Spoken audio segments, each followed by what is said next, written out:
était sur une dernière séance à notre camp de base, donc basé un peu plus sur la tactique et la mise en place de l'équipe face à l'Angleterre, puisque après on sera demain sur l'entraînement déjà de veille de match. Donc on a profité pour peaufiner les derniers détails. Voilà notre animation défensive et offensive. Donc on est prêt. Il faut maintenant bien se préparer dans la tête et dans les jambes, on a envie de dire, pour aborder ce match avec toutes nos capacités.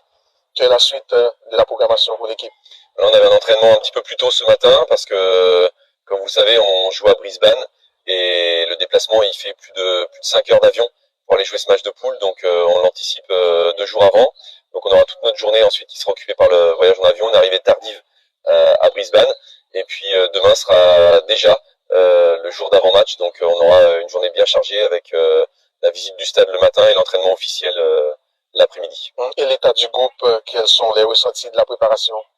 Mais on pense être prêt. Voilà, je pense que hier on a encore fait du travail sur la force, sur la vitesse. On est dans nos temps de passage, on est même un petit peu mieux que ce qu'on avait pu espérer.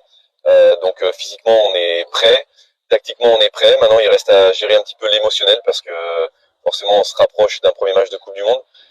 Pour beaucoup d'un premier match de Coupe du Monde dans leur carrière. Donc on est vraiment axé sur cette gestion dans les derniers instants, peut-être plus émotionnel et mental que physique et tactique. On est déjà au point.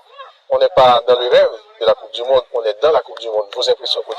Oui, justement, je crois qu'on va rentrer un petit peu dedans en arrivant aussi à Brisbane parce que on a la chance d'être un petit peu à l'écart.